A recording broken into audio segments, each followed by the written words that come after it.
ప్రియమైన స్నేహితులకు నమస్కారం. నేను మీ పద్మావతి. స్నేహితులు, ఈరోజు మనం దాడి అనే కథను విందామండి. ఈ కథను రచించిన వారు ఎస్. యోగినాథన్. కథలోకి వెళ్ళే ముందు నా కథ నచ్చితే లైక్ చేయండి, షేర్ చేయండి, సబ్స్క్రైబ్ చేసుకుని నన్ను ఎంకరేజ్ చేయండి. నా కొత్త ఛానల్ను సపోర్ట్ చేస్తారు కదూ. ఇక కథ విందామా? దాడి. రచించిన వారు ఎస్. యోగినాథన్ గారు. మంచం మీద ఎంతగా దొర్లినా నిద్ర పట్టడం లేదు. బాగా చీకటి కమ్ముకున్నప్పటికీ లేచి వెళ్ళి ట్యూబ్లైట్ స్విచ్ వేయకుండా అలాగే మంచం మీద పడుకుని ఉన్నాడు సుందరం. ఉదయం నుండే గుండెల్లో మంట ఎక్కువై రంపంలా కోస్తోంది.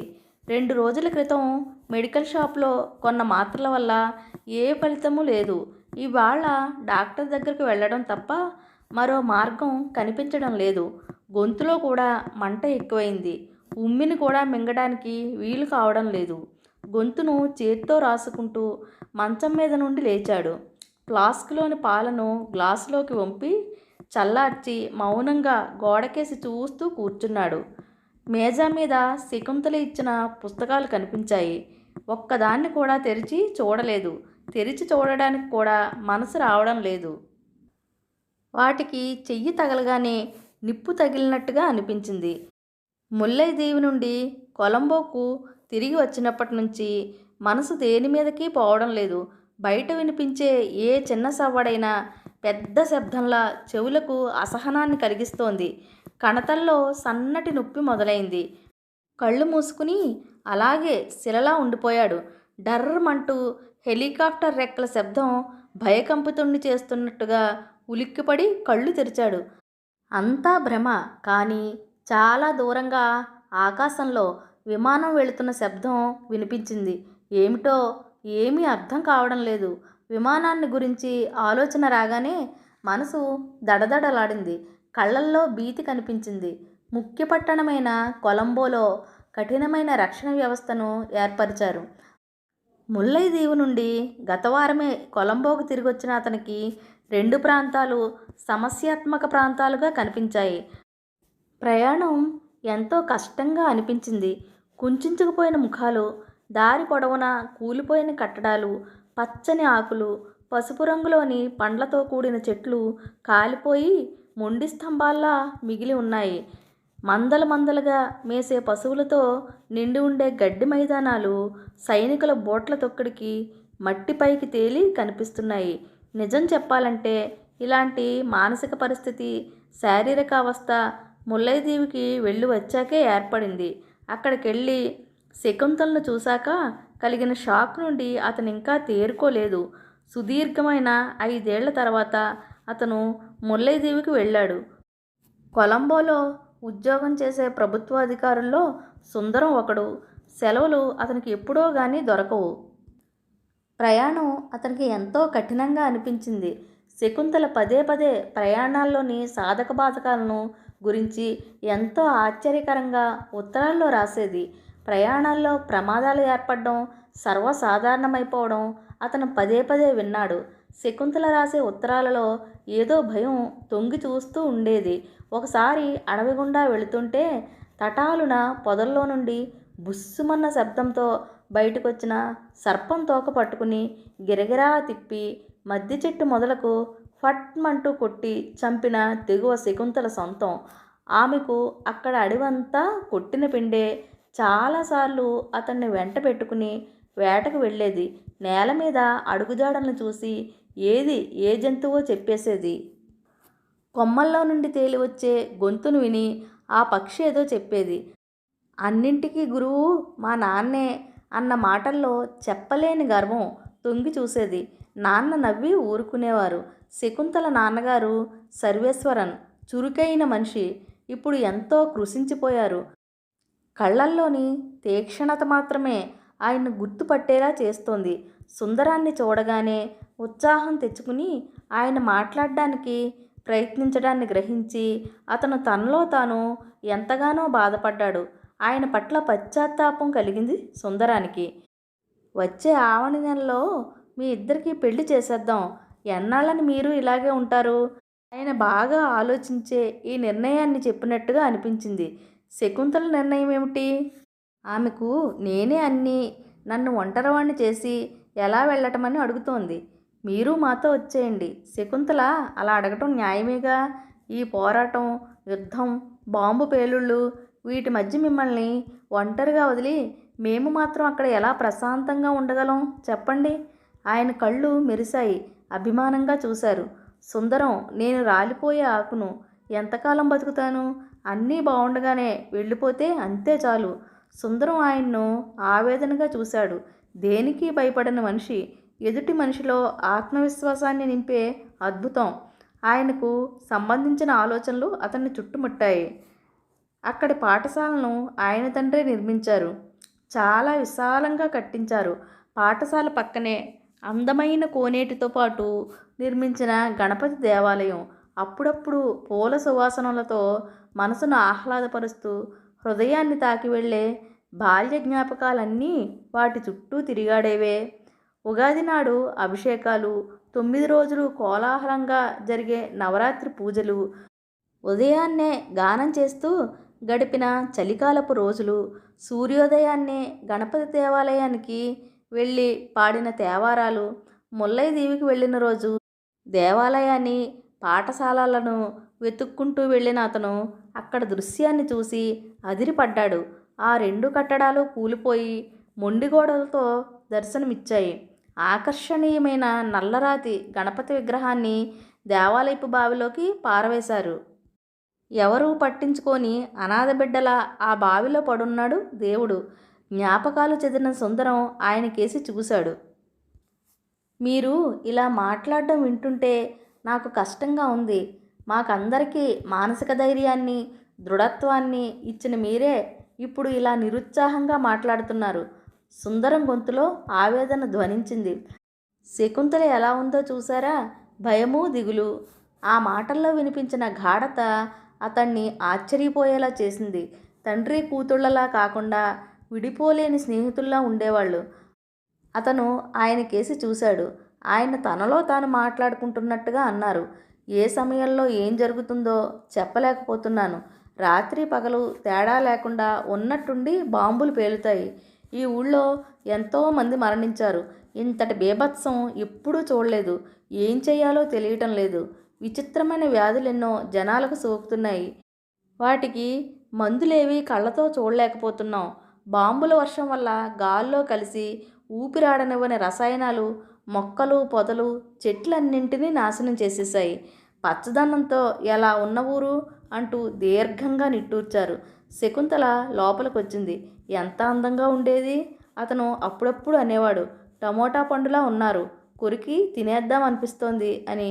అది నిజమే. ఒక నిండైన అరటి చెట్టులా ఆమె చూసేవాళ్ళని ఎవరినైనా ఇట్టే ఆకర్షించేది. పొడవాటి జడ, మెరిసే కళ్ళు, పెదాలపై చెరగని చిరునవ్వు. 5 ఏళ్ల క్రితం చెదిరిపోని చిత్రంలా హృదయంలో ముద్రించుకున్న ఆమె రూపాన్ని ఇప్పటి వాలకంతో పోల్చడానికి సరిపోవడం లేదు. శకుంతలను దీక్షగా చూశాడతను. మొదలు నరికేసి వాలిపోయి గాలికి వేలాడే ఎండిన అరిటాకులా నవ్వు చెదిరిన ముఖంతో, శకు, ఏదైనా టానిక్ తాగకూడదు? టక్కున బదులిచ్చింది. దేనికి? ఇలా సన్నబడి వంగిపోయి ఉన్నారే. అతన్ని ఆరాధనగా చూసింది శకుంతల. నేను ఎప్పటిలాగే తింటున్నాను. అందులో ఏ లోపమూ లేదు.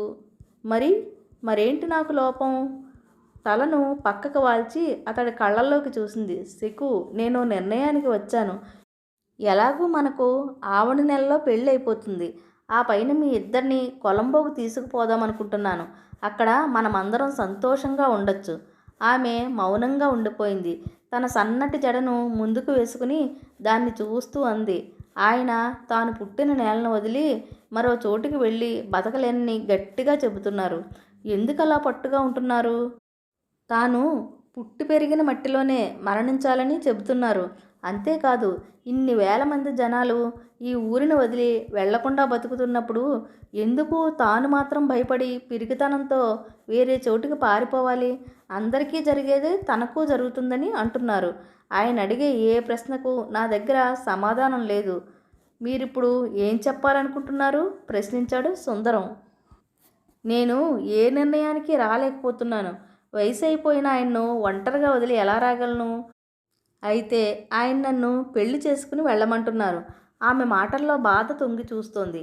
ఆయనే నన్ను తల్లిగా, తండ్రిగా, అల్లారు ముద్దుగా పెంచి పెద్ద చేసిన వ్యక్తి. ఆశ్చర్యపోతూ ఆమె వైపు చూశాడు సుందరం. అది నిజమే. అయితే ఆయన ఎందుకలా మారిపోయారు? ఎంతో ఆనందంగా, చురుగ్గా ఉన్న మనిషి ఇప్పుడు అలా ఉండడం లేదు. 2, 3 సార్లు అడిగితే గాని ఏమీ మాట్లాడరు.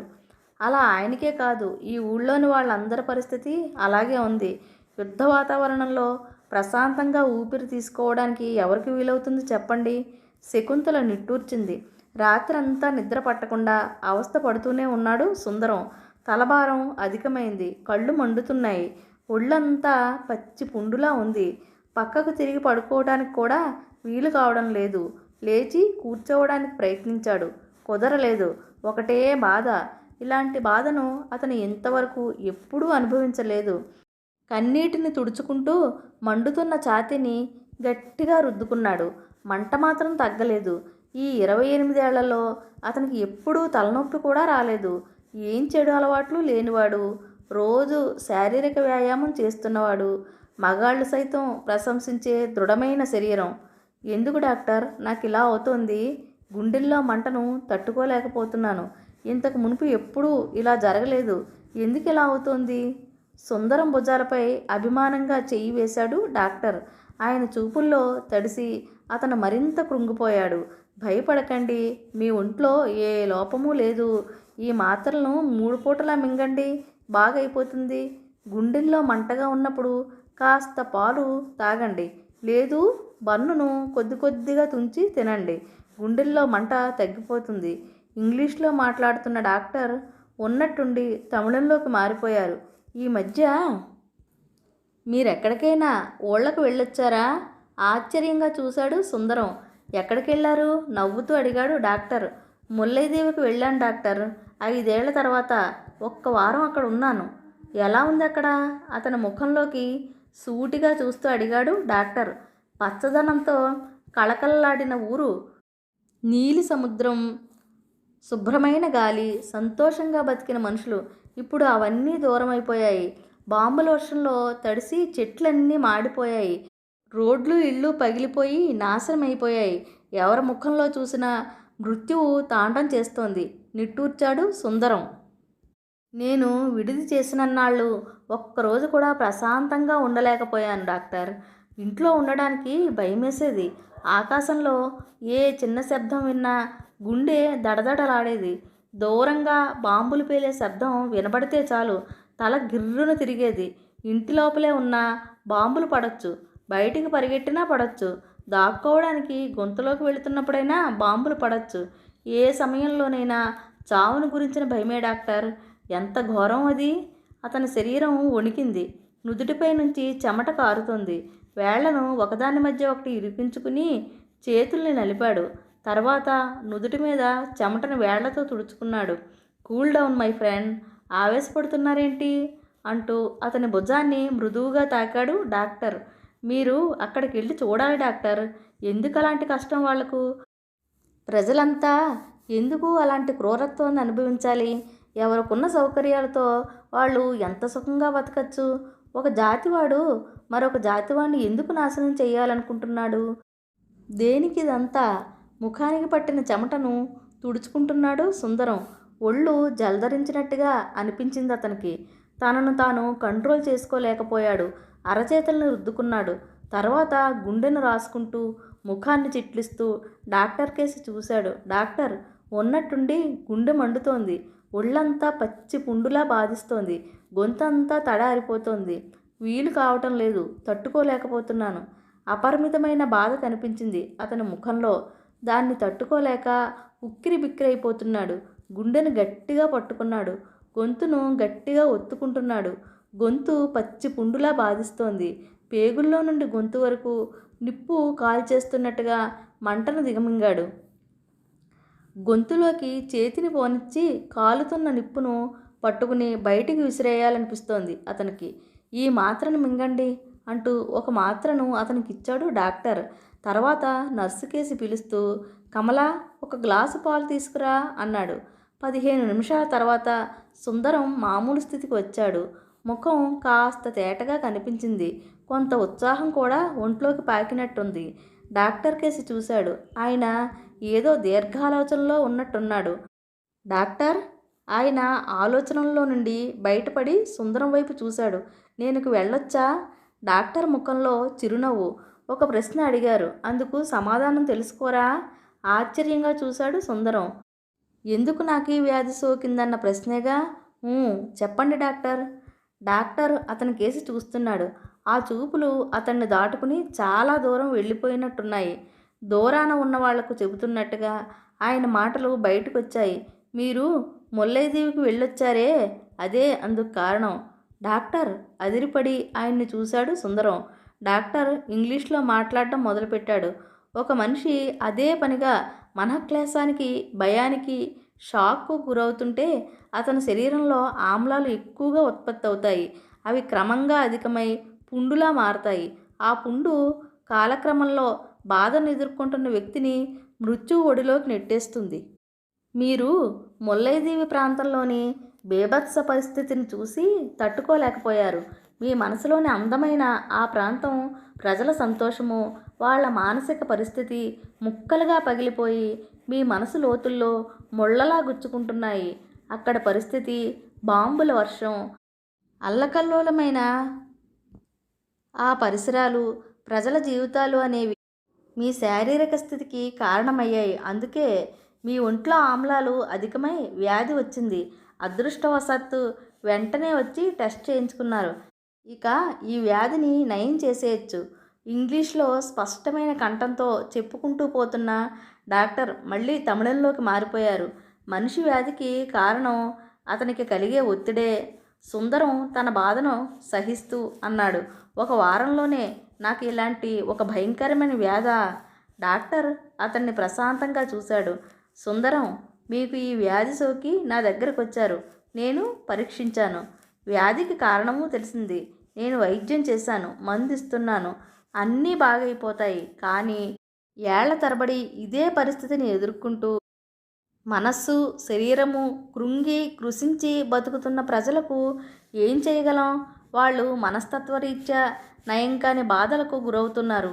అంతేకాదు, మెల్లగా వింతైన వ్యాధుల బారిన పడి వైద్యం అందక అవి ముదిరిపోయి వాళ్ళ అకాల మరణానికి లోనవుతున్నారు. అవి మరణాలు కావు, హత్యలు. కంటికి కనిపించని సామూహిక హత్యలు. డాక్టర్ కళ్ళల్లో నీళ్లు. ఎంతటి పాపాన్ని మూటగట్టుకుంటున్న మనుషులమైపోయాం. నిట్టూరుస్తూ గడియారం కేసి చూశాడు డాక్టర్. ఇది ఇంకా ఎంతకాలం కొనసాగుతుందో అన్నారాయన. సుందరానికి మళ్ళీ గొంతు మండింది. గుండెల్లోనూ మంట ప్రారంభమైంది. ఒంట్లో సన్నని వణుకు, బాధ శరీరమంతా పాకసాగింది. నుదుటున సూదులతో గుచ్చుతున్నట్టుగా నొప్పి మొదలైంది. అంతటి బాధను సహిస్తూనే శకుంతల, సర్వేశ్వరన్, నాశనమైపోయిన ఆ కుగ్రామం, పాఠశాల, గణపతి దేవాలయం అన్నీ అతని జ్ఞాపకాల్లోకి మెల్లమెల్లగా చొరబడటానికి అతను అడ్డుకట్ట వేయలేకపోయాడు. స్నేహితులు, మనిషి తన మనుగడకు తానే ఎలా ద్రోహం చేసుకుంటున్నాడో ఈ కథ బాగా చెప్పింది కదండి. ఇక కథ నచ్చితే లైక్ చేయండి, షేర్ చేయండి, సబ్స్క్రైబ్ చేసుకుని నన్ను ఎంకరేజ్ చేయండి. నా కొత్త ఛానల్ను సపోర్ట్ చేస్తారు కదూ. మరొక మంచి కథతో మళ్ళీ కలుద్దాం. కొంతమంది అభిమానులు కథను నెమ్మదిగా చదవమని సలహా ఇచ్చారండి. అందుకోసమే కొంచెం కథను స్లోగా చదివి వినిపించాను. ఎలా ఉందో మీ కామెంట్లో చెప్పండి.